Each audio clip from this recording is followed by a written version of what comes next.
Since the Wii was first announced, the dream of one-to-one swordplay has been sought after by players and developers alike. Attempts have mostly disappointed, and the original Red Steel was no exception. Red Steel 2 is the added benefits of MotionPlus and an extended development schedule, but does it finally deliver the gameplay you've been waiting for?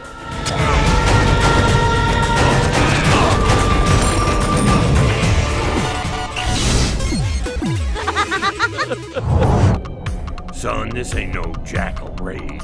This here, it looks like a clan war to me. And I got a feeling your people got the worst end of it.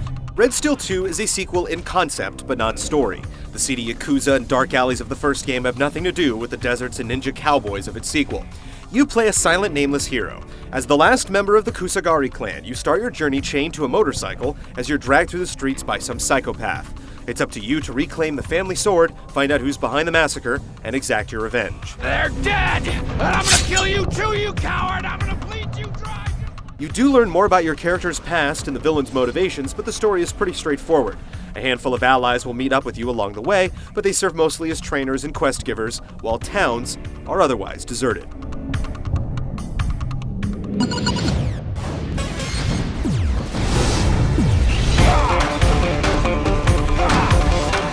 Discarding multiplayer entirely, Red Steel 2 puts the focus on its single-player campaign.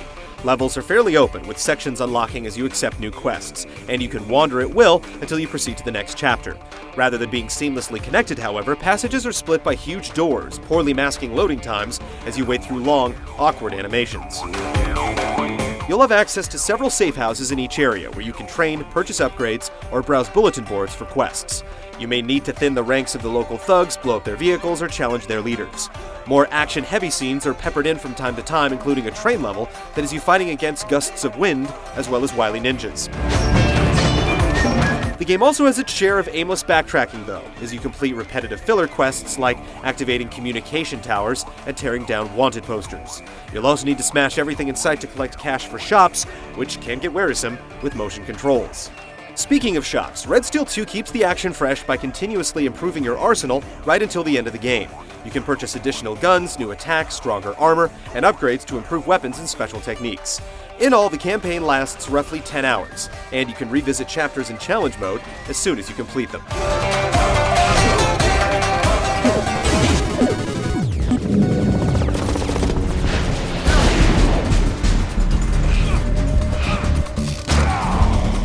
Of course, the most critical area for Red Steel 2 is combat, and it succeeds in delivering a challenging and variable experience. The game doesn't attempt to mimic the position of your hand at all times, but it does allow for a broader range of movement, letting you quickly perform light or heavy swings and dodge, stab, or block attacks from different angles. It can take a little time to master the timing and nuances, but a gauntlet of training sessions helps get you adjusted. After you've mastered the basics, you'll continue to learn new techniques that allow you to stun enemies, break defenses, and execute brutal finishers. The pounding motion for the proximity clearing bear technique is particularly satisfying. Like any good action game, success in battle depends greatly on your ability to read movements and use appropriately timed counterattacks. Mixed groups can be especially challenging as opponents don't simply stand back and wait for you to finish off their buddies. And a smart lock-on system lets you quickly switch between targets to deal with the most immediate threat. Unlike the original game, which separated guns from swords, firearms are seamlessly integrated in Red Steel 2. You can pull the trigger to fire your pistol at any time and quickly switch to a shotgun or machine gun with a quick tap of the D-pad.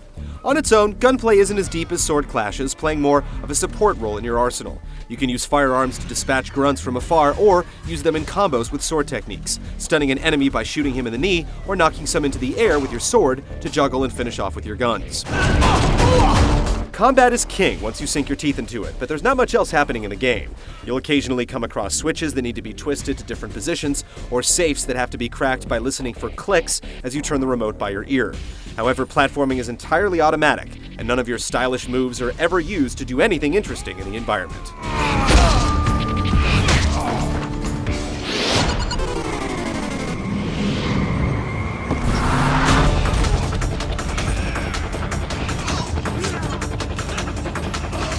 Red Steel 2 exhibits a fantastic East meets Old West style that permeates the entire game, granting its characters and environments a distinctive look as tumbleweeds roll down dusty streets lined with Japanese vending machines. The bright, cel-shaded visuals help bring the setting to life, and while cutscenes are pre-rendered, they stick close to the in-game graphics and never feel out of place. Musically, the game leans toward more Western themes, punctuating intense battles and fading into breezy solitude when you're alone.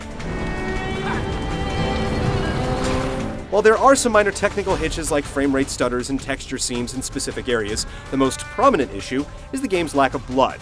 The omission is conspicuous enough in a sword-fighting title named Red Steel, but it's even more jarring when you see just how intense some of the finishers can be. Ubisoft clearly wanted to produce a palpably violent experience, just as long as it maintained a teen rating.